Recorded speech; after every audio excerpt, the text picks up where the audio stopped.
अगर आप टीचर बनना चाहते हो तो ये वीडियो आपके लिए है। तो हेलो दोस्तों, my name is R Kumar. मेरा मानना है कि लाखों क्वेश्चन से कई ज़्यादा महत्व इंट्रोडक्शन को दिया गया है। किसी एक चैप्टर के आप लाखों क्वेश्चन देख सकते हो, लेकिन इंट्रोडक्शन या फॉर्मूला एक ही है। तो आज जो मैं आपको चैप्टर बताने जा रहा हूँ वो शायद आपका एक हिस्सा बन सकता है। अब हिस्सा क्यों, मैं आपको समझाता हूँ। अगर आप टीचर इंटरव्यू में वहाँ पे बैठते हो तो वहाँ पे जो फैकल्टी है ना, वो सबसे ज़्यादा क्वेश्चन कॉम्प्लेक्स नंबर के ही आपके सामने रखेंगे। ठीक है, जैसे मुझसे पूछा गया था, अब कॉम्प्लेक्स नंबर ही क्यों, मैं आपको बताता हूँ। देखो, कॉम्प्लेक्स नंबर जो है ना, एक इम्पोर्टेंट चैप्टर है। इसमें एक अलग नंबर आ जाता है, इमेजिनरी नंबर, जिसे कहा जाता है अलग गोले का नंबर, अलग दुनिया। ठीक, अब क्या होता है ना कि 10th क्लास तक हम लोग को सारे क्वेश्चन जो है एक रियल नंबर पे काम नहीं पड़ जाते हैं, लेकिन जैसे ही हम 11th में आते हैं तो वहाँ पे एक नया चैप्टर मिलता है, कॉम्प्लेक्स नंबर। और उस चैप्टर के अंदर हमारे जो नंबर्स आते हैं, इमेजिनरी नंबर, रियल नंबर तो आता ही है, लेकिन साथ ही साथ इमेजिनरी नंबर भी आ जाता है, जो एक नया नंबर है, और उसी से एक नए चैप्टर का निर्माण होता है, कॉम्प्लेक्स नंबर। हम सारे टॉपिक कवर किए हैं, उस टॉपिक को आप नोट कर लेना और उसे समझने की कोशिश करना, ठीक है। क्योंकि देखो, छोटे मोटे चीज़ों पे आप ध्यान दोगे ना तो छोटे कामों में ही उलझ जाओगे। उससे कॉम्प्लेक्स नंबर बच्चे को बहुत ज़्यादा टफ लगता है। ये सोचते हैं कि ये टफ है, इसको छोड़ो, हटाओ, लेकिन आपको काम करना है टफ चीज़ों पे। जो हार्ड है उसी पे काम करना है। उस पर अगर काम करना आप सीख गए ना तो उसको पीछे ही साइड में रख दोगे, ठीक है। तो हम लोग कॉम्प्लेक्स नंबर को स्टार्ट करते हैं, और केवल कंसेप्ट ही नहीं, इसका हम एग्जाम्पल भी, सभी का कैसे क्वेश्चन बनता है वो भी हम एग्जाम्पल लिए हैं, और सबको आपको डिटेल में समझाएंगे, बारीकी से आप समझने होंगे, ठीक है। तो चलो स्टार्ट करते हैं। यहाँ देखिएगा, एक बहुत ही खूबसूरत बातें लिखी हुई है कि यहाँ हर बात का मतलब हो जरूरी नहीं, मगर हर बात मतलब की होगी। इसको एक बार समझ लीजिएगा, ठीक है। अब देखो, एक इक्वेशन था x² + 1, इसी को सॉल्व करने के लिए इस चैप्टर को लाया गया, कॉम्प्लेक्स नंबर को। अब एक साइंटिस्ट थे आइलर, उससे मैं आपको पहले बता दूं कि एक साइंटिस्ट थे महावीरा, 850 में ये इक्वेशन लिखा। उन्होंने कहा कि ऐसा नहीं है जो इस लेफ्ट हैंड साइड को जीरो बना दे, मतलब ऐसा कोई डिजिट नहीं है जो यहाँ x की जगह पे रखने पे ये लेफ्ट हैंड साइड जीरो बन जाए, ठीक है। तो बहुत सारे साइंटिस्ट ने इस पर प्रयास किया, बहुत कोशिश किया, लेकिन ये फाइनली नाकाम वो लोग हो गए, ठीक है। तो कुछ समय ऐसे ही बीत गया। 1703 की बात है कि एक साइंटिस्ट थे आइलर, देखो लिखा हुआ है यूलर, लेकिन हम इसे बहुत लोग बोलते थे आइलर। तो आइलर थे, इन्होंने इस पर थोड़ा सा गौर किया कि x² + 1, अगर +1 इधर हम भेजते हैं तो -1, और यहाँ से x के दो फैक्टर मिल जाएंगे, एक प्लस के रूट -1 और एक माइनस के रूट -1, ठीक है। ये जो प्लस के रूट -1 है, इसी का नाम आयोटा रखा गया। इसे आप छोटा आई से भी रिप्रेजेंट कर सकते हो, ठीक है। अब देखो, कॉम्प्लेक्स नंबर जो है ना, जैसे इस फॉर्म में होगा i 2i -8i -√2 iota, iota +2, 3 + 2 iota, तो इसे भी हम कॉम्प्लेक्स नंबर बोलेंगे, ठीक है, क्योंकि एक इसमें इमेजिनरी पार्ट भी है। अब यहाँ पे आपको समझाने के लिए एक गोला लिए हैं, जिसमें पहले गोले में क्या है कि इमेजिनरी नंबर रखे हुए हैं, और दूसरे गोले में रियल नंबर। रियल नंबर क्या होता है, all numbers are real number, मतलब पाई भी इंक्लूड होता है रियल नंबर में, दो फ्रैक्शन वाले पार्ट, डेसिमल वाले पार्ट, माइनस, इंटीजर जो भी होंगे वो सारे रियल नंबर होते हैं। लेकिन इमेजिनरी नंबर एक अलग नंबर है, अलग दुनिया का नंबर है, ठीक है। तो ये रियल नंबर और ये इमेजिनरी नंबर, तो यहीं से डिफिनीशन बनता है कॉम्प्लेक्स नंबर का। Real number plus imaginary number is called complex number, it is denoted by Z. देखो यहाँ पे जो कॉम्प्लेक्स नंबर है ना, उसको हम लोग डिनोट करते हैं जेड से, लेकिन कॉम्प्लेक्स नंबर का जो पहला वर्ड है वो सी है, तो इसे आप कैपिटल सी से भी डिनोट कर सकते हो, लेकिन सभी बुकों में यहाँ पे डिफाइंड किया गया है जेड से, ठीक है। अब यहाँ पे ध्यान से गौर कीजिएगा, ये जो नेचुरल नंबर है ये सबसेट होता है होल नंबर का, इसको बोलते हैं सबसेट, ठीक है। ये होता है सबसेट। अब कैसे सबसेट मैं आपको समझाता हूँ। जो होल नंबर है वो 0 से स्टार्ट होता है और जो नेचुरल नंबर है वो 1 से स्टार्ट होता है। मतलब इसके पास एक 0 एक्स्ट्रा है और इसी में हमारा नेचुरल नंबर छुपा हुआ है। मतलब इसमें एक 0 भी है और नेचुरल नंबर भी है। ठीक है, तो क्या हो गया कि होल नंबर का सबसेट बन गया नेचुरल नंबर। तो पहले के ज़माने में क्या होता था ना कि नेचुरल नंबर से काम निपट जाते थे। 1 2 3 4 5 लोग जोड़ जाड़ के ऐसे 1 2 3 करके अपना काम निकाल लेते थे। फिर उसके बाद 0 आया तो उसका नाम होल नंबर रखा गया, पूर्ण संख्या, मतलब पूरी संख्या। 0 के लेते ही पूरा संख्या बन गया। ठीक है, उसके बाद से यही इंटीजर आया, माइनस प्लस उधारी चलने लगा तो इसकी वजह से एक इंटीजर बना। ठीक है, उसके बाद से आधे रोटी एक रोटी करके तो फ्रैक्शन आ गया, रेशनल नंबर आ गए, बट्टे में आने लगे। ठीक है, तो उनको भी लोग जानने लगे। अब यहीं कमी नहीं था, उसके बाद से रियल नंबर आया। इन सभी को एक ही नाम दिया गया, रियल नंबर।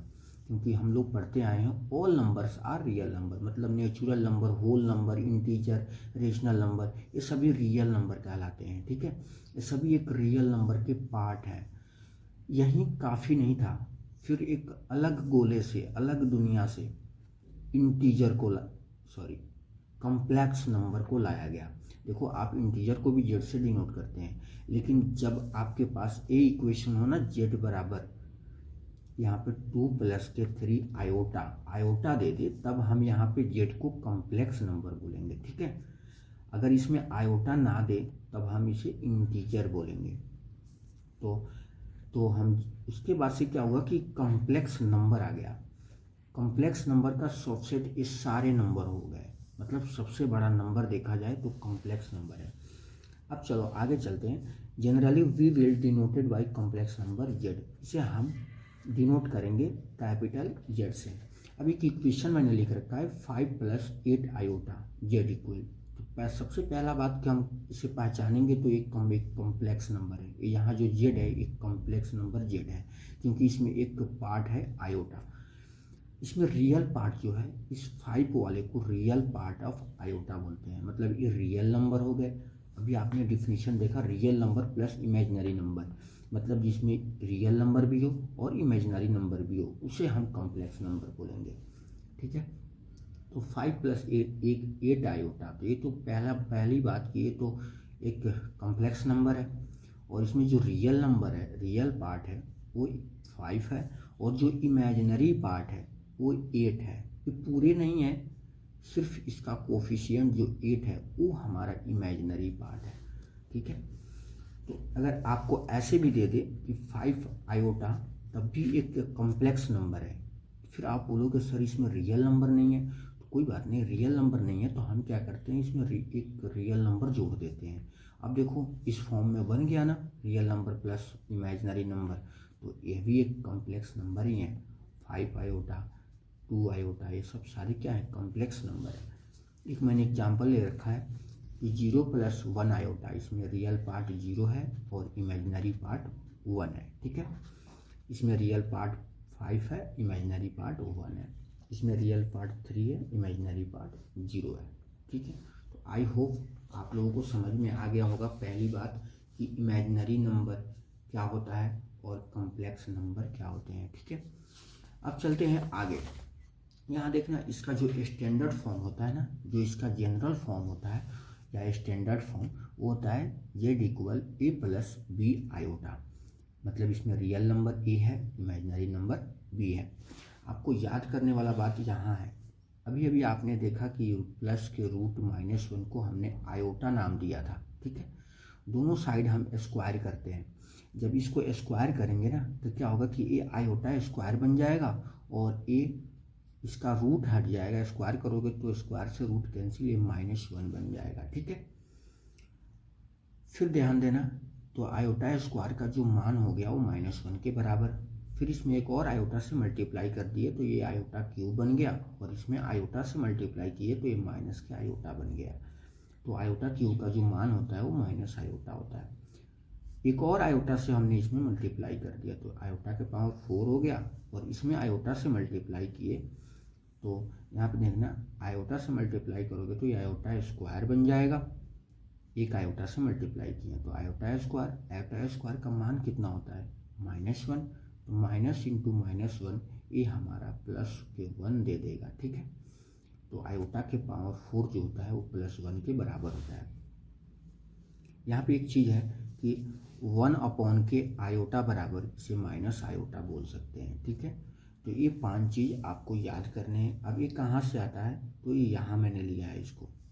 आयोटा स्क्वायर बराबर कितना होता है -1, आयोटा स्क्वायर को हम लिख सकते हैं आयोटा इंटू आयोटा बराबर -1 के बराबर। यहाँ से आयोटा को हमने डिवाइड में भेज दिया तो यहाँ से एक फार्मूला बन जाता है। तो ये 5वें नंबर फार्मूला मैंने लिख रखा है, ठीक है, और इसी को यहाँ पे डिफाइन कर रखा है। तो ये 5 चीज़ आप याद रखोगे कॉम्प्लेक्स नंबर में, ताकि काफ़ी हेल्प करेंगे कॉम्प्लेक्स नंबर के क्वेश्चन सॉल्व करने के लिए, ठीक है। अब एक आगे चलते हैं। यहाँ मैंने क्वेश्चन ले रखा है एक कि आयोटा 1, आयोटा 2, आयोटा 3 पावर है सभी, आयोटा के पावर 4 इक्वल 0 होता है। अब कैसे होता है मैं यहाँ पर आपको समझाता हूँ। आयोटा मैंने लिया, ठीक है, आयोटा स्क्वायर के मान कितना होता है -1, iota cube minus iota, iota 4 1, 1 से -1 कैंसिल, आयोटा से माइनस आयोटा कैंसिल, तो यहाँ से 0 के बराबर आ गया। मतलब यहाँ देखा जाए तो कोई भी लगातार आयोटा का पावर, कोई भी 4 लगातार आयोटा का पावर हो तो उसे हम 0 के बराबर लिख सकते हैं। तो यहाँ मैं वही चीज़ लिखा हूँ, आयोटा का कोई भी लगातार पावर को जोड़ने को 0 ही आएगा, ठीक है। अब एक एग्जांपल है, आयोटा के पावर 15, आयोटा के पावर 16, आयोटा के पावर 17 और आयोटा के पावर 18 इक्वल 0। इसे डिफाइंड करना है तो कैसे करोगे आप, आपको तो मालूम है कि आयोटा प्लस आयोटा स्क्वायर और प्लस के आयोटा का क्यूब और प्लस आयोटा के पावर 4 ये 0 होता है, ठीक है। ये क्या होता है 0 के बराबर होता है। तो अब देखो यहाँ से मैंने क्या किया, आयोटा के पावर 14 कॉमन लिया, 14 कॉमन लेंगे तभी यहाँ पे आयोटा बचेगा ना, क्योंकि आयोटा का पावर 15 कॉमन ले लोगे तो यहाँ 1 बचेगा और 1 का फॉर्मूला हमने नहीं बताया है, ठीक है। सिर्फ आयोटा, आयोटा के पावर 1, आयोटा के पावर 2, आयोटा के पावर 3, आयोटा के पावर 4 ये 0 होता है। इसीलिए मैंने यहाँ से एक कम कॉमन लिया तो यहाँ आयोटा बन गया, यहाँ आयोटा स्क्वायर, यहाँ आयोटा क्यूब और यहाँ आयोटा के पावर 4 इक्वल 0 के बराबर। 0 नहीं, 0 आंसर है, डिफाइंड ए। अब देखो ये इसका मान अभी देखे थे 0, तो जब ए 0 और इसकी मल्टीप्लाई में ए है तो 0 मल्टीप्लाई ए डिजिट फाइनली 0। तो कोई भी लगातार पावर आयोटा का 4 लगातार पावर हो तो उसे हम 0 के बराबर लिख सकते हैं। यही चीज़ मैंने यहाँ पे लिख रखा है कि sum of any 4 consecutive number power of iota is always 0, ठीक है। ये क्वेश्चन है, आप इसको एक बार ट्राई कर लीजिएगा, ओके। चलते हैं हम लोग नेक्स्ट टॉपिक पर। अभी पहले टॉपिक चल रहा है मेरा फाइंड द वैल्यू ऑफ, इसका वैल्यू निकालना है। अब एक अच्छा क्वेश्चन है जो एग्जाम ऑफ व्यू से देखा जाए तो यहाँ पे देखो आयोटा के पावर 592, 590, 588, 586 और 84 इस तरीके की, मतलब दो दो का डिफरेंस वाले एडिशन पावर है, ठीक है। और यहाँ भी दो का डिफरेंस है सभी में। तो यहाँ पे सबसे छोटे वाले कॉमन ले लेंगे। जब 2 का डिफरेंस हो ना और ऊपर नीचे फ्रैक्शन में हो तब इसमें कॉमन लेना, सबसे छोटे वाला कॉमन ले लेना। कॉमन ले लिए तो यहाँ पे 1 बच गया, यहाँ पे देखो 86 है, 84 है तो 2 बच गया आयोटा के पावर, यहाँ 88 है, 84 है, 4 बच गया, फिर 6, फिर 8 है, फिर नीचे हमने ये छोटे वाले कॉमन ले लिए तो ए बच गया, इससे ये कैंसिल हो गया, ये बच गया हमारे पास। अब देखो जब बेस सेम होता है ना तो पावर डिवाइड में पावर घट जाते हैं और जब बेस सेम हो मल्टीप्लाई में पावर ऐड हो जाते हैं, ठीक है। डिवाइड में घट जाते हैं, मल्टीप्लाई में ऐड हो जाते हैं। तो यहाँ से मैंने इसको घटा दिया तो यहाँ 10 आ गया। अब आपने आयोटा के पावर 10 का तो मान आपने नहीं जाना है तो इससे आप तोड़ कर लिख देना, एक्सपेंड करके लिख देना, अलग अलग टुकड़े में लिख देना। आयोटा के पावर 4 इंटू आयोटा के पावर 4 इंटू आयोटा के पावर 2, बेस सेम है, पावर ऐड हो जाएंगे तो फिर से ये बन जाएगा, ठीक है। तो आयोटा के पावर 4 का मान हमने अभी देखा है 1 के बराबर, ए भी 1 और आयोटा स्क्वायर के मान -1। तो यहाँ फाइनली इसका जो आंसर है वो -1 के बराबर है। एक मैंने इम्पोर्टेंट क्वेश्चन ले रखा है जो आपको आईआईटी में पूछा गया है, बस आपको तरीका जानना है सॉल्व करने का थोड़ा बहुत, ठीक है। कंसेप्ट जो आएंगे मैं आपको सारे डिटेल में समझाऊंगा। जैसे आपने पहला कंसेप्ट यहाँ से क्या सीखा कि कॉम्प्लेक्स नंबर क्या होता है, तो real number plus imaginary number is called complex number, it is denoted by Z, ठीक है। कॉम्प्लेक्स नंबर का पहला, उसमें रियल पार्ट और इमेजिनरी पार्ट आपने पहचाना, दोनों को पहचान लिया। यहाँ तक अभी हमने कंसेप्टों में सीखा है। उसके बाद से एग्जाम्पल हम सॉल्व कर रहे हैं। तो यहाँ पे एक क्वेश्चन है कि 1 प्लस आयोटा के पावर 200 है और यहाँ x प्लस आयोटा y के बराबर है। इसमें हमको निकालना है x एंड y का वैल्यू, ठीक है। तो यहाँ पे ध्यान देना है 1 प्लस आयोटा के पावर 200 बराबर, इसको कैसे लिख सकते हैं, देखो इसको 1 प्लस आयोटा का पावर 2 कर देते हैं और इसके होल पावर 100 कर देते हैं। आपको a के पावर अगर m और उसके पावर में n हो तो इसे हम मल्टीप्लाई कर सकते हैं। तो a पार्ट यहाँ पे दिया हुआ है, हम इसे a बना लिए, ठीक है। तो और यहाँ से a प्लस बी का होल स्क्वायर ले लेंगे, ठीक है, क्योंकि आयोटा स्क्वायर का मान -1 देगा, इसीलिए मैंने इसका होल स्क्वायर बनाना आसान समझा। बहुत सारे तरीके हैं सॉल्व करने का, लेकिन एक ये तरीका है सिंपल तरीका। यहाँ से a प्लस बी का होल स्क्वायर करके पावर 100 है। यहाँ देखो ये 1 आयोटा स्क्वायर के मान -1 और प्लस 2 आयोटा के पावर 100। यहाँ से -1 और 1 कैंसिल, 2 के पावर आयोटा 2 के पावर 100 और आयोटा के पावर 100। यहाँ से देखो 2 के पावर 100 है और आयोटा के पावर 4 और इसके पावर में 25 लिख सकते हैं आयोटा के पावर 100 को, ठीक है। तो आयोटा के पावर 4 का मान कितना 1 के पावर 25 मतलब फाइनली 1, ठीक है। तो यहाँ से 2 के पावर 100 आ गया। यहाँ एक चीज़ देखना, 2 के पावर 100 है और ये किसके बराबर है, यहाँ पे x प्लस आयोटा वाई के, x प्लस आयोटा वाई के बराबर है। अब देखो इसमें रियल पार्ट है x, तो रियल पार्ट के बराबर होंगे, इमेजिनरी पार्ट कुछ भी नहीं है। तो मैंने आपसे कहा था कि 0 आयोटा लगा दोगे तो वो इमेजिनरी होगा। अगर इसमें रियल पार्ट नहीं है तो 0 लगा के रियल बना देता, इमेजिनरी नहीं है तो 0 आयोटा बना के इमेजिनरी बना देता, ठीक है। तो यहाँ से y बराबर 0 आ जाएंगे। तो x बराबर 2 के पावर 100 और y बराबर 0, यहीं इसके फाइनली आंसर हो जाएंगे, ठीक है। काफ़ी इंपॉर्टेंट क्वेश्चन है और ईजी भी है, ठीक है। नेक्स्ट पार्ट पे चलते हैं हम लोग। अब यहाँ से टॉपिक स्टार्ट होता है, ठीक है। यहाँ अलजेब्रा ऑफ कॉम्प्लेक्स नंबर, दूसरा टॉपिक। पहला तो कॉम्प्लेक्स नंबर क्या होता है, उससे रियल पार्ट इमेजिनरी पार्ट हमने देखा था। अब आते हैं, देखो अगर इमेजिनरी पार्ट 0 हो तो उसे हम बोल सकते हैं प्योरली रियल है, मतलब केवल रियल पार्ट बच जाएंगे। अगर इसमें इमेजिनरी पार्ट 0 बन जाए, ये पार्ट 0 हो जाए तो हम इसे केवल रियल पार्ट बोल सकते हैं। इसमें देखो एक और लिया है मैंने, इसमें रियल पार्ट 0 हो तो उसको क्या बोल सकते हैं, तो उससे बोल सकते हैं प्योरली इमेजिनरी, सभी इमेजिनरी बच जाएंगे। रियल पार्ट 0 हो गया है तो यहाँ से दोनों को जब 0 कर दोगे तो उसे क्या बोलोगे, उसे बोलेंगे कि purely real as well as purely imaginary, ठीक है। एक ही एग्जाम्पल इसका बन पाता है, ठीक है, और कोई एग्जाम्पल नहीं है कि दोनों पार्ट 0 हो जाए। दोनों पार्ट 0 का मतलब है दोनों में 0, तो एक ही एग्जाम्पल इसके बनेंगे, लेकिन इसके बहुत सारे बनेंगे एग्जाम्पल। आते हैं दूसरे टॉपिक पे, अलजेब्रा ऑफ कॉम्प्लेक्स नंबर। मतलब इसमें क्या होगा, अलजेब्रिक पार्ट होगा, मतलब एडिशन, सब्ट्रैक्शन, गुना भाग जो भी होगा, मल्टीप्लिकेशन, डिवीजन, ये सब क्या होंगे एक अलजेब्रा पार्ट में आ जाता है, सिंप्लीफिकेशन में आ जाता है, सिंपल है ना। तो इसमें मैंने Z1 बराबर एक जो कॉम्प्लेक्स नंबर मैंने लिया है A1 प्लस B1 आयोटा, इस पर आप कोई भी नंबर ले सकते हो, पर आपको एक कंसेप्ट की ज़रूरत है, ठीक है। कंसेप्ट जान जाओगे, 2-3 बार इसको पढ़ोगे तो सारे कंसेप्ट जब आ जाएंगे तो खुद से भी अपना ट्राई करना शुरू कर दोगे, ठीक है।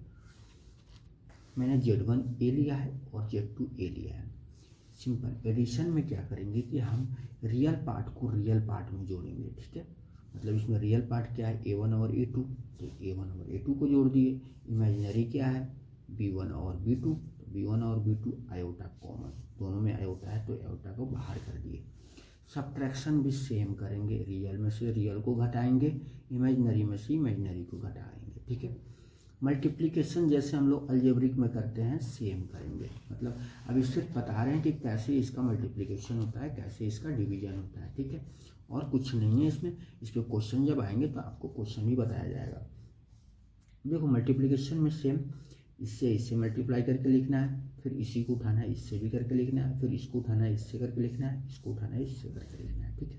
इस तरीके से डिवीजन में आप ध्यान देना, डिवीजन में आपको क्या करना होगा कि अगर इस तरीके के आप z1 बराबर a ले लिया, यही हमको मिला था ना, z2 a था, इससे हम क्या करेंगे परिमीकरण कर देंगे, रेशनलाइजेशन कर देंगे, ठीक है।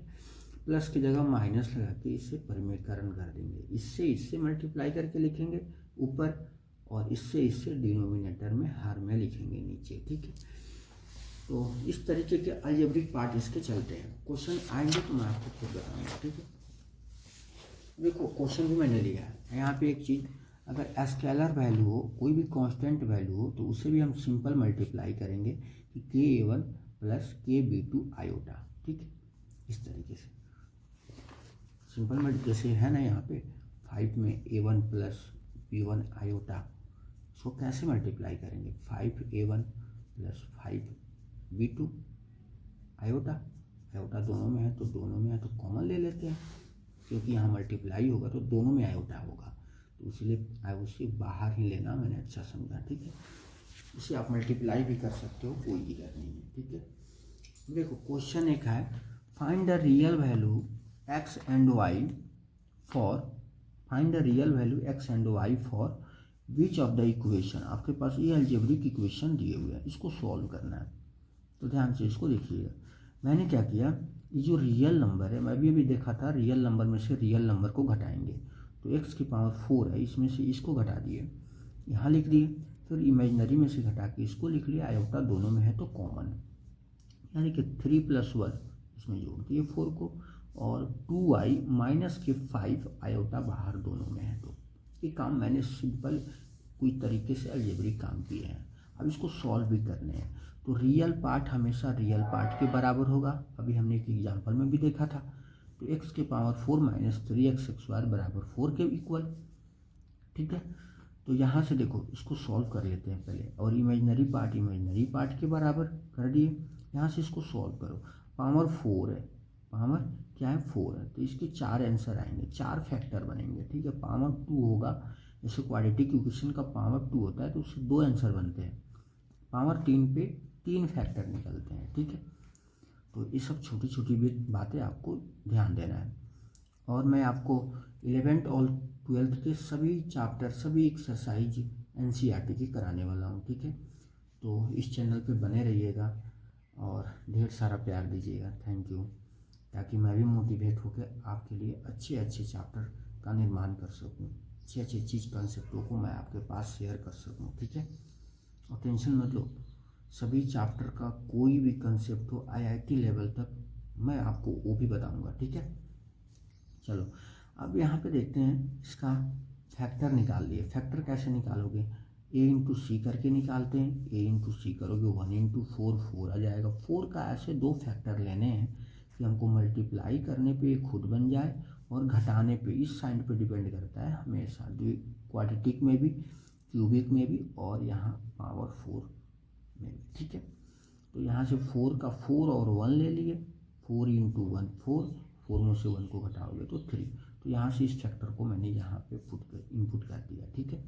और यहाँ से माइनस से मल्टीप्लाई करके, और यहाँ से 2 फैक्टर बन गए, एक a बन गया और एक a बन गया, ये दोनों सेम, तो एक a बाहर निकल जाएंगे, और जो कॉमन पार्ट है उसको दूसरे ब्रैकेट में लिख लिए, ये कांट नॉट बी जीरो, अभी भी देखा था, इसको जीरो नहीं हो सकता है ना, इसी को आगे बढ़ा के आयोटा बनाया गया है, तो ये तो जीरो नहीं कर सकते, ये जीरो के बराबर कर सकते हैं। यहाँ से दो फैक्टर निकल गए +-2, ठीक है। अब इस पे आते हैं, यहाँ पे ध्यान देना, जो इमेजिनरी पार्ट को हमने जीरो किया है, इसमें x भी है और y भी है, तो इसको तो सॉल्व करना आसान नहीं है, आपको किसी एक का वैल्यू चाहिए, तो यहाँ x का मान हमने निकाला है +-2, एक बार प्लस रखेंगे, एक बार माइनस रखेंगे, एक बार प्लस ले लिए तो क्या आया हमारे पास 3 आ गया, और एक बार माइनस ले लिए तो हमारे पास 1/3 आ गया। ठीक है, 1/3 आ गया।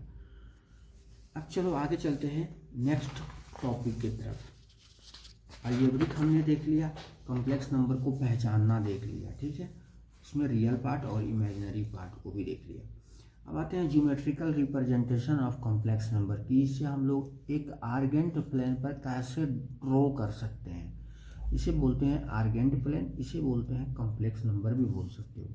अब देखो, जो साइंटिस्ट है ना, उन्होंने कहा कि नहीं भाई, इसे अलजेब्रिक के नाम हम नहीं देंगे।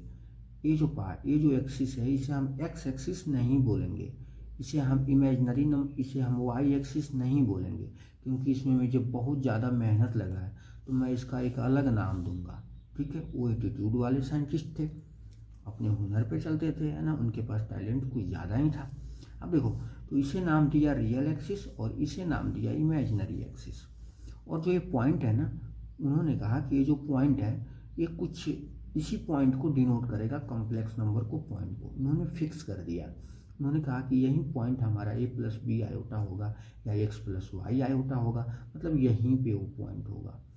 ठीक है, तो ये हो गया a और ये b। ठीक है, अब देखो, तो ऐसे हम लोग ड्रॉ करेंगे इमेजिनरी पार्ट को और रियल पार्ट रियल एक्सिस पे, आर्गेंट प्लेन पे। ठीक है, मतलब कॉम्प्लेक्स नंबर का ड्रॉ करेंगे। अब देखो कंजुगेट, तीसरा conjugate of a complex number. Conjugate कैसे निकालते हैं, कंजुगेट कॉम्प्लेक्स, किसी भी कॉम्प्लेक्स नंबर का कंजुगेट कैसे निकालते हैं। तो Z1 हमने लिया a+b आयोटा, तो इसका इसी को बोलते हैं कंजुगेट। कंजुगेट करने पे प्लस की जगह माइनस लग जाएगा। ठीक है, a-b आयोटा हो जाएगा, इसे बोलेंगे conjugate of a complex number Z। ठीक है, कॉम्प्लेक्स नंबर Z। यहाँ से Z1 a था, तो Z1 का जो कंजुगेट है वो यहाँ प्लस की जगह माइनस लग जाएगा, बस आंसर हो जाएगा। ठीक है, Z3 अगर सिंगल आयोटा दे दे, सिंगल आयोटा, इसका कंजुगेट निकालो, Z3 का जो कंजुगेट है वो यहाँ पे माइनस आयोटा लग जाएगा। अगर आपको सिंपल रियल नंबर का दे दे कि इसका कंजुगेट निकालो, तो जब इसका कंजुगेट निकालेंगे तो रियल पार्ट को ये कुछ बिगाड़ नहीं सकता, क्योंकि हमेशा आप देखिए कि इमेजिनरी वाले पार्ट को साइन को चेंज किया है, इमेजिनरी वाले पार्ट का साइन चेंज किया है, लेकिन रियल पार्ट का साइन चेंज नहीं करेगा। ठीक है, सिंपल अगर आपसे कोई पूछे कि 5 का कंजुगेट क्या होगा, तो 5 ही होगा, है ना। अब देखते हैं कंजुगेट वाले कि इसका ड्रॉ कैसे होता है। तो यहाँ पे हमने कहा था कि कॉम्प्लेक्स नंबर का पॉइंट यहाँ पे बनेगा, तो इसका जो कंजुगेट होता है ना, वो जस्ट 4th क्वाड्रेंट में इसका कंजुगेट बनेगा।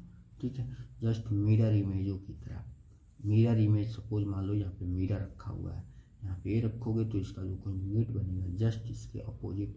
ये फर्स्ट क्वाड्रेंट है तो 4th क्वाड्रेंट में बनेगा, अगर सेकेंड में है तो 3rd में बनेगा। ठीक है, यहाँ पे नोट में मैंने लिख रखा है कि Z और Z का जो कंजुगेट है are mirror images of each other in real axis. ठीक है, अब हम बात कर लेते हैं कंजुगेट का प्रॉपर्टी। ठीक है, कि प्रॉपर्टी ऑफ कॉम्प्लेक्स नंबर। हमने इफ Z बराबर a+b आयोटा लिया। ठीक है, तो इसका कंजुगेट क्या हो जाएगा, a-b आयोटा।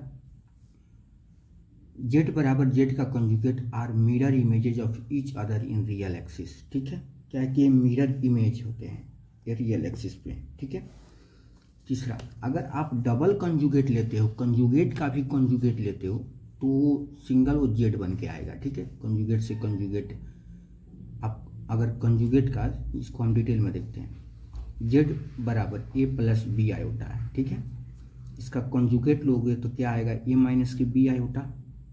ठीक है, अगर इस कंजुगेट का भी कंजुगेट लेते हो तो ये आ जाएगा a+b आयोटा, मतलब कि इसको माइनस था फिर से प्लस बन गया तो a फिर से a बन गया, मतलब कि ये Z बन गया। ठीक है, तो अगर कंजुगेट का कंजुगेट लेते हो तो फिर से ये केवल Z बन जाएगा। ठीक है, कंजुगेट में क्या होता है ना कि इसको अलग अलग लिख सकते हैं। अगर ये दोनों पे कंजुगेट है तो इसको Z1 का कंजुगेट प्लस Z2 का कंजुगेट लिख सकते हैं। ठीक है, सपोज यहाँ पे इसको प्रूफ करते हैं। Z1 बराबर हमने ले लिया, मान लिया कि a1 + b1 आयोटा है, और Z2 बराबर A2 प्लस B2 आयोटा है। ठीक है, तो जब Z1 का कंजुगेट लेंगे तो क्या बन जाएगा A1 माइनस B1 आयोटा। ठीक है, और Z2 का कंजुगेट क्या हो जाएगा A2 माइनस B2 आयोटा। ठीक है, अब देखो Z1 प्लस Z2 करते हैं। पहले देखो राइट हैंड साइड जो है हमारे लेफ्ट हैंड साइड जो है Z1 प्लस Z2 है, तो Z1 प्लस Z2 करते हैं, दोनों को जोड़ देते हैं अलजेब्रिक में। अलजेब्रिक में क्या है कि रियल और रियल एक साथ जुटेंगे। ठीक है, तो A1 प्लस A2 और B1 प्लस B2 प्लस के हैं तो प्लस के, दोनों के साइन प्लस के हैं तो प्लस B1 प्लस B2, और आयोटा दोनों में कॉमन है तो इस कॉमन को बाहर कर दिए। ठीक है, अब इसका कॉन्जुगेट लेते हैं, इसी का कॉन्जुगेट लेते हैं। इसका कॉन्जुगेट लेंगे तो A प्लस वाला यहाँ माइनस हो जाएगा। ठीक है, बाकी सब सेम रहेंगे।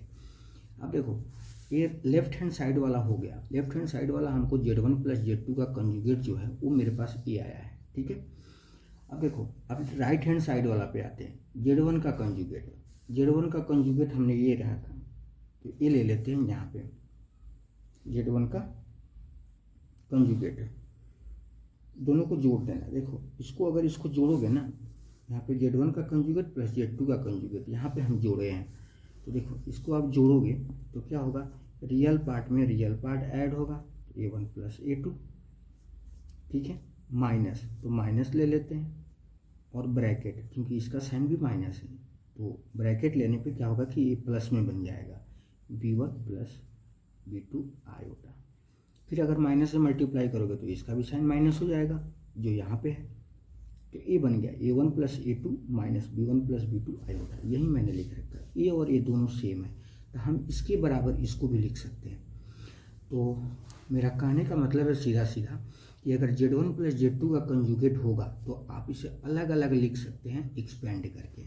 ठीक है, अलग अलग Z1 का कंजुगेट ले सकते हैं प्लस Z2 का कंजुगेट ले सकते हैं। ठीक है, माइनस में भी सेम होंगे, इस पर कंजुगेट अलग अलग लिख सकते हैं। अब आ जाओ, अगर प्लस में अगर nth टर्म तक दिया हो, nth नंबर तक दिया हो तो इसको भी अलग अलग करके लिख सकते हैं, अलग अलग कंजुगेट ले सकते हैं। मल्टीप्लाई में भी अलग कंजुगेट ले सकते हैं, चाहे 2 से ज़्यादा भी मल्टीप्लाई हो उसका भी कंजुगेट, चाहे n तक हो उसका भी कंजुगेट ले सकते हैं अलग अलग। ये सारी प्रॉपर्टी है कंजुगेट नंबर का, तो इन सबको आप नोट कर लीजिएगा। ठीक है, अब आते हैं कंजुगेट हमने देख लिया, अलजेब्रिक देखा, फिर कॉम्प्लेक्स नंबर को पहचानने का तरीका देखा। Real number plus imaginary number is called complex number.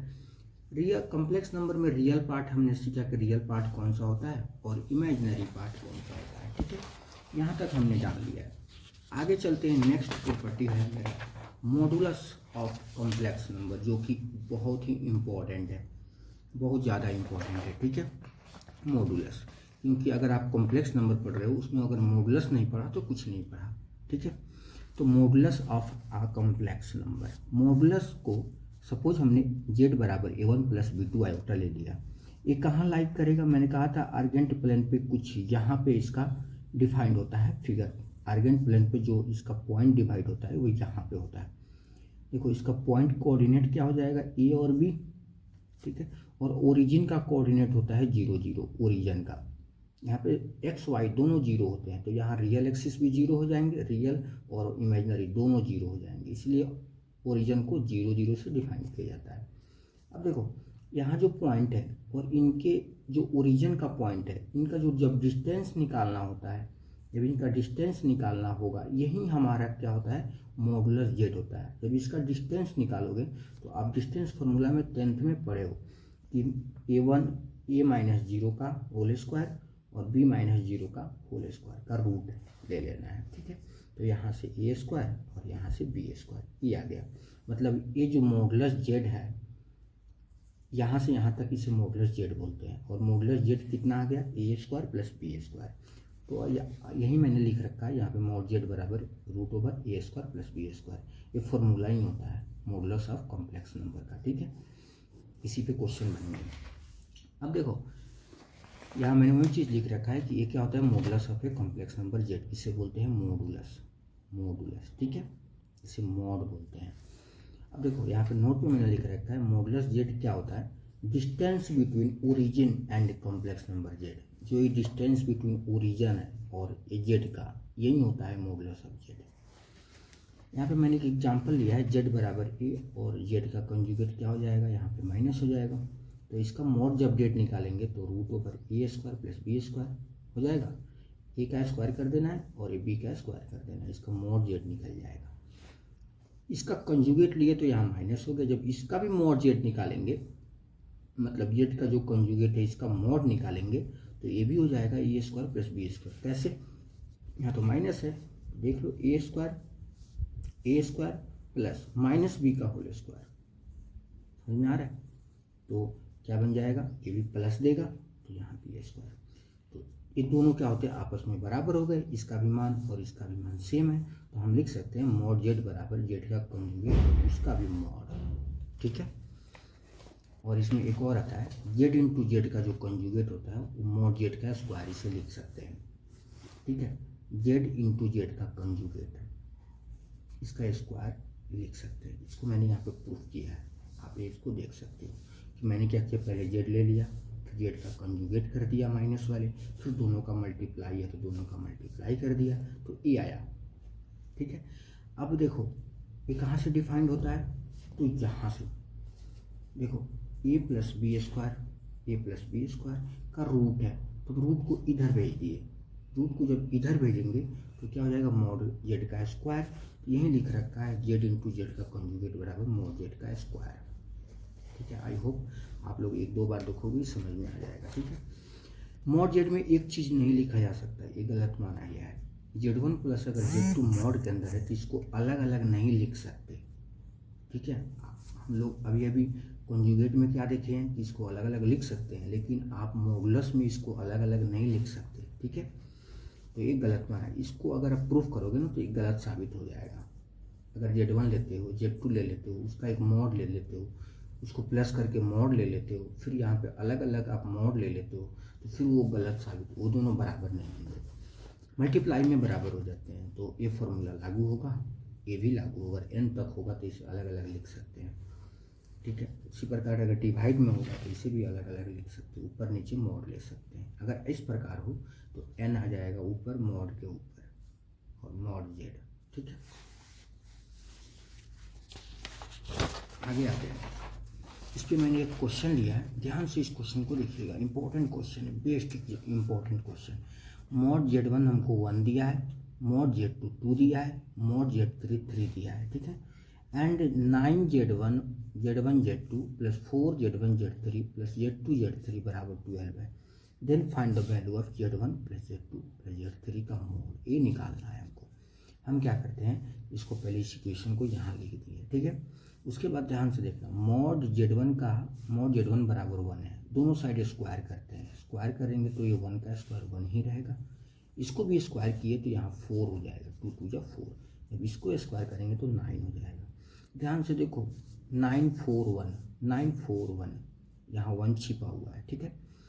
तो हम यहाँ 9 की जगह पे, अच्छा एक चीज़ मैंने अभी भी बता रखा है कि मॉड जेड का जो स्क्वायर है इसको z इंटू z1 का कॉन्जुगेट लिख सकते हैं, यहाँ पे फॉर्मूला ही है, ठीक है। तो हम 1 की जगह पे क्या करते हैं, इसको ले लेते हैं, 4 की जगह पे इसको ले लेते हैं, 9 की जगह पे इसको ले लेते हैं। तो 9 यहाँ पे है तो 9 की जगह पे ये लिख लिए, z3 का कंजुगेट, ठीक है। देखो 9 तक तो इसको हम लोग बार पढ़ते थे, लेकिन यहाँ पे 11th में हम लोग को कंजुगेट पढ़ना पड़ रहा है, ठीक है। तो ये सब बातें यहाँ पे ध्यान रखने हैं। तो z3 का कंजुगेट 9 की जगह पे लिख लिए, फिर z1 z2 है तो z1 z2, फिर 4 की जगह पे a लिख लिए, यहाँ पे z1 z3 भी है, 1 की जगह पे a लिख लिए और यहाँ पे z2 z3 है बराबर 12 के बराबर, ठीक है, 12 के बराबर।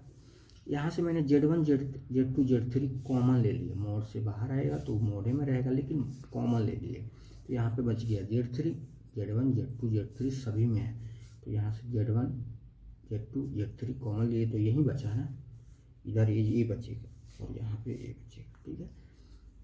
इस तरीके के अगर मोड में अगर कंजुगेट है ना तो इसको हम ऐसे भी लिख सकते हैं। और यहाँ पे मान है z1 का 1 z2 का 2 और z3 का, ये हमको क्वेश्चन में दिया है इसका मान, ठीक है। तो ये 6 बन गया, 3 2 जा 6, और यहाँ पे इसको हम ऐसे लिख सकते हैं, अगर मॉडुलस के ऊपर कंजुगेट है ना तो इसको हम ऐसे भी लिख सकते हैं। यहाँ पे लिख रखा है मैंने फॉर्मूला, कि अगर मॉड Z1 का कंजुगेट है तो मॉड Z लिख सकते हैं। ये भी मैंने कंजुगेट में हमने पढ़ा है। अब देखो तो क्या बन गया, 6 2 जा 12, इससे कट गया, मल्टीप्लाई में डिवाइड में जाएगा तो कट जाएगा, तो यहाँ 2 आ जाएगा, तो हमारा इसका मान आ गया। और ये हमसे यही पूछ रहा था, ठीक है ना, इम्पोर्टेंट क्वेश्चन। अब आते हैं नेक्स्ट टॉपिक है हमारे पास आर्गूमेंट है। हमने कंजुगेट पढ़ लिया, मॉडुलस पढ़ लिया, अब आते हैं आर्गूमेंट पर। Argument of a complex number, it is denoted by ARG-Z। इसको शॉर्ट फॉर्म में आर्गूमेंट को ऐसे लिखते हैं। आर्गूमेंट कौन सा होता है, ये तो आपको मालूम है कि मॉड Z होता है, यहाँ पे कॉम्प्लेक्स नंबर का इमेज बनता है, इसे बोलते हैं आर्गूमेंट ऑफ Z। ध्यान देना, ठीक है। ये जो थीटा बनता है ना, जो रियल एक्सिस पे पॉजिटिव डायरेक्शन में चलता है ना, ये जो थीटा एंगल बनाता है, यही होता है आर्गूमेंट ऑफ Z। ये मैंने लिख रखा है, angle made by OZ and positive direction of real axis is known as argument of Z, ठीक है। इस तरीके से हमने लिख रखा है। अब देखो आर्गूमेंट दो टाइप के होते हैं, एक आता है जनरल वैल्यू ऑफ आर्गूमेंट और दूसरा होता है प्रिंसिपल आर्गूमेंट। प्रिंसिपल आर्गूमेंट का दूसरा नाम भी होता है एम्पलीट्यूड ऑफ Z, ठीक है। तो आर्गूमेंट कितने टाइप के हो गए, दो टाइप के हो गया, एक तो प्रिंसिपल आर्गूमेंट और एक जनरल आर्गूमेंट। प्रिंसिपल आर्गूमेंट को आप बोल सकते हो एम्पलीट्यूड ऑफ आर्गूमेंट। एम्पलीट्यूड को आप शॉर्ट फॉर्म में ये भी लिख सकते हो, और एम्पलीट्यूड की प्रिंसिपल वैल्यू है, ठीक है, उसी का दूसरा नाम है एम्पलीट्यूड, प्रिंसिपल वैल्यू का। जो प्रिंसिपल वैल्यू होता है ना, क्या होता है, -पाई और पाई के बीच में होता है। देखो पाई के बराबर हो सकता है, यहाँ मैंने इक्वल लगा रखा है, इसका मतलब है कि पाई से छोटा होगा लेकिन पाई के बराबर भी हो सकता है ये प्रिंसिपल वैल्यू, लेकिन -पाई से बड़ा होगा प्रिंसिपल वैल्यू, हमेशा इनके और इनके बीच में होगा प्रिंसिपल वैल्यू। जब जनरल वैल्यू हमको निकालना होगा ना, तो हम क्या करेंगे, प्रिंसिपल, इसको प्रिंसिपल वैल्यू बोलते हैं एम्पलीट्यूड को, इसमें हम 2k पाई जोड़ देंगे। अब किस लिए जोड़ेंगे, इसलिए जोड़ेंगे क्योंकि ये -पाई और पाई के बीच में ये इसको कंप्रेस कर देगा। अगर इससे बड़ा भी होगा ना तो इसको ये कंप्रेस कर देगा, इसके बीच में लाके छोड़ देगा, ठीक है। इसीलिए प्लस पे 2k पाई लगाया जाता है। तो जनरल आर्गूमेंट में हमेशा 2k पाई जोड़ देंगे।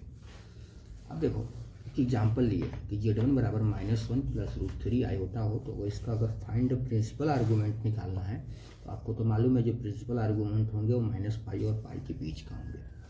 देखो एक चीज़ मैं आपको समझाता हूँ पहले, ये प्लस प्लस इसमें होता है फर्स्ट क्वाड्रेंट में, यहाँ माइनस प्लस होता है, यहाँ माइनस माइनस होता है, और यहाँ प्लस माइनस होता है, ठीक है। इस तरीके से चलता है हमारा क्वाड्रेंट। तो यहाँ पे देखो ये माइनस और प्लस है, इसका मतलब ये सेकंड क्वाड्रेंट में लाइक करेगा माइनस और प्लस, तो यहाँ पे कुछ इसका ड्रॉ होगा, इसका कोऑर्डिनेट हो गया -1 और √3। ये देखो बेस हो गया हमारा, लेंथ कितना हो गया 1 हो गया, और ये जो है परपेंडिकुलर वो हमारा √3 हो जाएगा।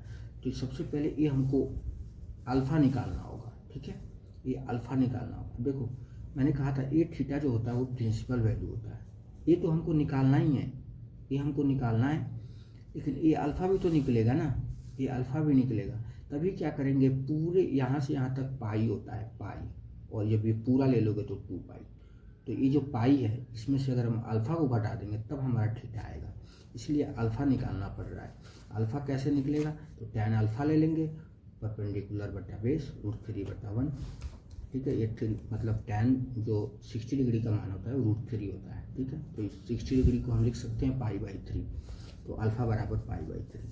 तो हमको जब थीटा निकालना है ना, तो हम क्या करेंगे, पूरे यहाँ से यहाँ तक पाई में से इस वाले को इतना घटा देंगे, इतना अगर माइनस कर दे तो हमारा ए निकल जाएगा, इसलिए पाई माइनस π/3 को माइनस कर दिए, यहाँ 2k पाई आ गई, 2π/3, और ये कंप्रेस करने के लिए 2k पाई, मतलब पाई और पाई के बीच में लाने के लिए 2k पाई लगा दिए, यही इसका आंसर हो जाएगा। फर्स्ट क्वाड्रेंट वाला देख लेते हैं, 1 और 1 है, 1 और 1 है, ठीक है। तो tan थीटा 1/1, थीटा बराबर π/4 प्लस 2k पाई, आंसर हो जाएगा। इसलिए थर्ड क्वाड्रेंट वाला एक क्वेश्चन दिया है, ये वाला, ताकि आपको सभी क्वाड्रेंट का क्वेश्चन समझ में आ जाए, और आपको कोई भी क्वाड्रेंट का क्वेश्चन मिले तो भी आप आसानी से सॉल्व कर पाओ, ठीक है। तो इसका भी tan अल्फ़ा, ठीक है, 1/√3 परपेंडिकुलर बटा बेस 1/√3 π/6, 30 डिग्री का मान होता है टेन अल्फा में। तो यहाँ से थीटा पर, लेकिन एक चीज़ फोर्थ, और जब फोर्थ को देखो ऐसे नहीं, ऐसे चलेंगे जब थर्ड में चलना है तो, क्योंकि देखो अगर यहाँ पे जो सेकंड क्वाड्रेंट में था ना, अगर हम ऐसे चलते ना सेकंड क्वाड्रेंट में तो ये पाई से बड़ा हो जाता, इसलिए हमको ये पॉजिटिव डायरेक्शन लेना पड़ा। लेकिन यहाँ फोर्थ में क्या है कि फोर्थ में हम पॉजिटिव डायरेक्शन नहीं ले सकते, फिर पाई से बड़ा हो जाएगा, इसलिए हमको निगेटिव डायरेक्शन लेना होगा। और निगेटिव डायरेक्शन में हमेशा निगेटिव का मतलब है माइनस आता है, इसीलिए यहाँ पे माइनस लगा रखा है पहले ही। और पाई में से इस पाई/6 को घटा देंगे तो हमारा फाइनली जनरल आर्गूमेंट, फाइनली ये हमारा प्रिंसिपल वैल्यू है, और जनरल आर्गूमेंट में 2 के पाई जोड़ती है। ठीक है, ठीक है दोस्तों। चलो यहाँ पे मैंने वो भी चीज़ लिख रखा है नोट में, first and second quadrant complete will be positive argument, और थर्ड और फोर्थ में नेगेटिव आर्गूमेंट आएगा। ठीक है, नेगेटिव पहले लगा देंगे हम लोग। आर्गूमेंट इज नॉट डिफाइंड जी, इसका आर्गूमेंट डिफाइंड नहीं होता है। प्रॉपर्टीज ऑफ आर्गूमेंट, आर्गूमेंट में अगर सेम काम करता है लॉगरिथमिक की तरह, लॉग की तरह काम करता है आर्गूमेंट, सिंपल लॉग की तरह काम। लॉग जो होता है ना, लॉग LOG जो हम लोग पढ़ते हैं 10th में भी मिला है, 9th में भी मिला होगा। अगर मल्टीप्लाई होगा तो जोड़ देंगे argument Z1 plus argument Z2, लेकिन 2 के पाई लगा देंगे, किस लिए? क्योंकि माइनस और पाई के बीच में आना चाहिए। आर्गूमेंट का मतलब भी होता है प्रिंसिपल आर्गूमेंट और जनरल आर्गूमेंट, ध्यान रखें। अगर सिर्फ आपसे पूछे ना कि आप आर्गूमेंट निकालो तो आप इसे प्रिंसिपल आर्गूमेंट समझोगे। ठीक है, देखो भाग में घट जाता है, अगर इस तरीके के हो डिवाइड में, तो आर्गूमेंट Z1 आर्गूमेंट Z2 ये तो पहले मल्टीप्लाई वाले तो ऐड होंगे, ऊपर वाला ऐड हो गया, और ये नीचे वाले माइनस हो गए, आर्गूमेंट Y1 आर्गूमेंट Y2 ये सब। अगर ऐसे होना तो n को इधर ला देंगे और आर्गूमेंट Z लिख देंगे 2 के पाई। पोलर फॉर्म, ये भी इम्पोर्टेंट है। पोलर फॉर्म, पोलर फॉर्म को ट्रिग्नोमेट्रिक फॉर्म भी बोलते हैं। देखो कॉम्प्लेक्स नंबर ऐसा चैप्टर है कि त्रिकोणमिति को भी बहुत सारे क्वेश्चन सॉल्व किया हुआ है, ठीक है, इसीलिए इसे कॉम्प्लिकेटेड चैप्टर कहा जाता है। देखो इसको बोलते हैं ना आर्गूमेंट XY, जो यहाँ पर कार्टेशियन प्रोडक्ट, और r जब आ जाता है ना तो इसे हम पोलर कोऑर्डिनेट बोलते हैं। अच्छा, अभी हमने देखा था ये मॉड Z, इसको हम बोलते थे, मॉड Z को हमने r ले लिया है। तो r जब लिखेंगे तो पोलर जो फॉर्म बनाना होगा उसमें जब r आता है ना वही मॉड Z होता है, और जो थीटा आता है अभी आर्गूमेंट ऑफ थीटा आपने पढ़ा तो वही थीटा है आर्गूमेंट। यहाँ पे मैंने वही लिख रखा है, r बराबर मॉड x और थीटा बराबर आर्गूमेंट Z। तो यहाँ से ये पॉइंट है कॉम्प्लेक्स नंबर का, ये x हो गया और ये y हो गया।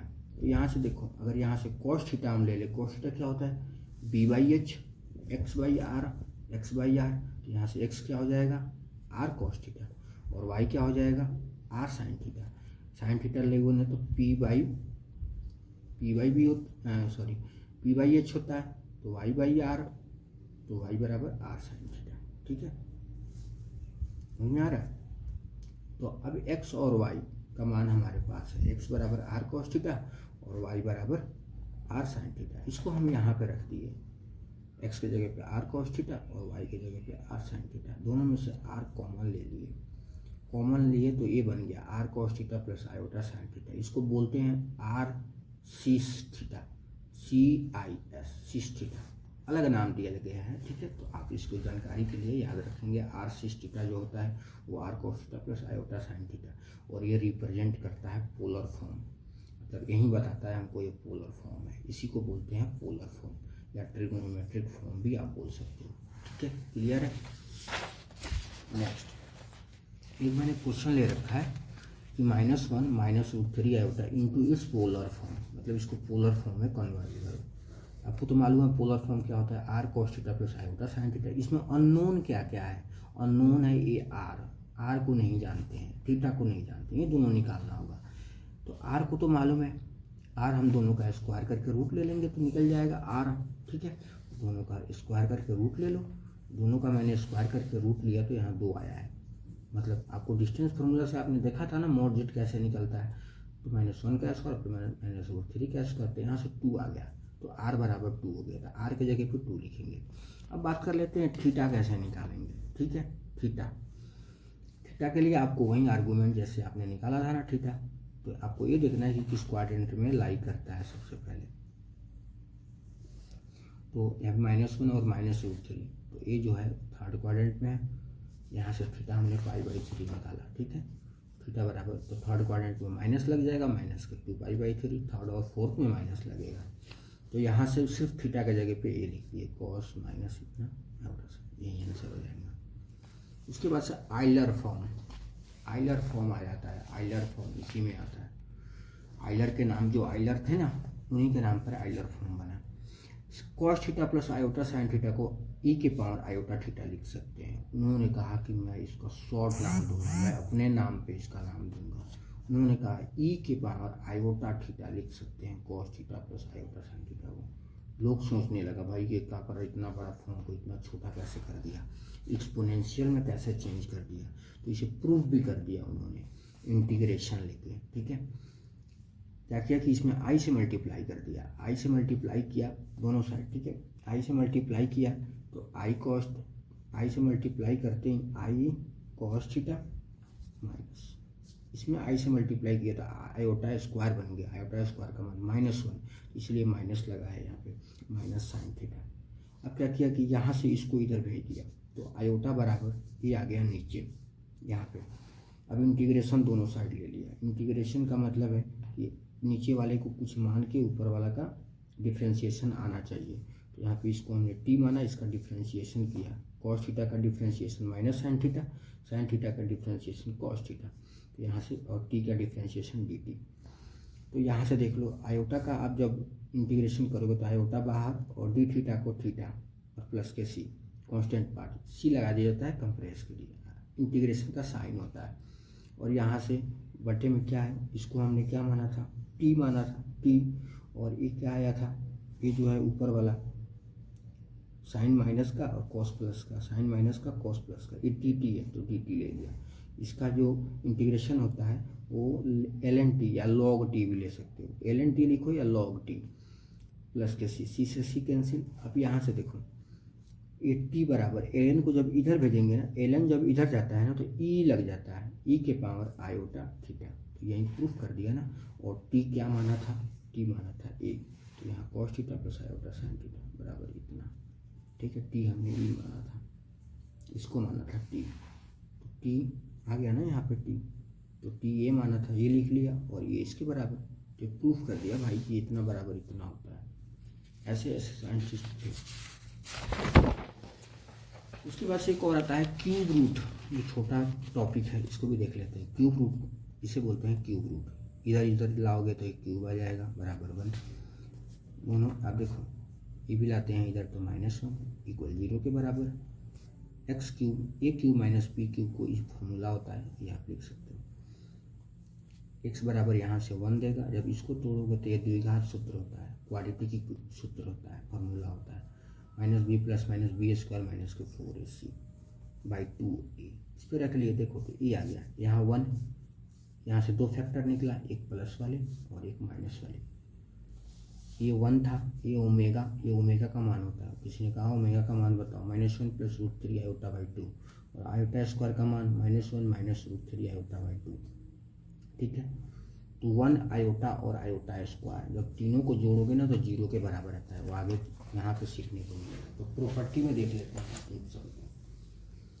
वो ओमेगा का अगर कंजुगेट लोगे तो ये ओमेगा स्क्वायर फॉर्मूला होता है। अगर इसका ओमेगा स्क्वायर का कंजुगेट ले लेते हो तो ये भी ओमेगा बन जाएगा। अगर ओमेगा का मोड लेते हो ना, ये जो ओमेगा है ना, इसका मोड लोगे ना, मोड का क्या होता है, ए स्क्वायर प्लस बी स्क्वायर, जब इस पर लोगे ना तो यहाँ 1 आएगा, ये भी 1 और ये भी 1। ओमेगा प्लस ओमेगा स्क्वायर जब दोनों जोड़ोगे ना तो -1 आएगा, सभी एक से एक रिलेटेड है। -1 को जब इधर लाओगे ना तो यहाँ 0 बचेगा, तो 1 प्लस ओमेगा स्क्वायर का मान 0 होता है। तो सारे फॉर्मूले हैं, सारे सबको याद कर सकते हो, एक अलग ही माइंड में दौड़ेगा, कॉम्प्लेक्स नंबर याद कर लोगे तो। एसएन, हम लोग एसएन कहाँ पढ़े थे, एपी में, अर्थमेटिक प्रोग्रेशन, 10th में भी पढ़े, 11th में भी चैप्टर है। इसको हम टीएन सिग्मा टीएन बोल सकते हैं। सिग्मा n क्यूब का फॉर्मूला होता है n × 1 + 1/2 का होल स्क्वायर। सिग्मा 1 का मान होता है n, ये भी याद रखने हैं, ठीक है। सब चीज़ मैं आपको बताऊंगा। लास्ट है लोकस। लोकस क्या है? एक मूविंग पॉइंट है। जब कोऑर्डिनेट ज्योमेट्री में ना कर्व को डिफाइन करना होता है ना, तो लोकस की मदद से हम इसे डिफाइन कर सकते हैं। तो लोकस, सिर्फ आप अगर इंटरव्यू में लोकस पूछा जाए तो आप सिर्फ इतना बोलना है कि एक मूविंग पॉइंट है। जब हम कोऑर्डिनेट ज्योमेट्री में कर्व को डिफाइन करते हैं ना, तो लोकस की मदद से हम डिफाइन कर सकते हैं। ठीक है, इतना आप बोल दोगे वो समझ जाएगा समझने वाला। ठीक है, इस तरीके से चैप्टर का सारे टॉपिक हमने कवर कर लिया है। तो आई होप आप लोगों को 50% भी समझ में आया होगा। अगर 50% से ज़्यादा समझना चाहते हो तो एक बार और डिटेल में इसे देखना और सबको लिख लेना। लिखने के बाद एक बार अपने से समझने की कोशिश करना। 90% ज़रूर समझ में आ जाएगा। ठीक है, तो अगर वीडियो अच्छा लगा हो तो प्लीज़ लाइक कीजिएगा, सब्सक्राइब कीजिएगा और चैनल को आगे बढ़ाइएगा। ओके, थैंक यू, जय हिंद।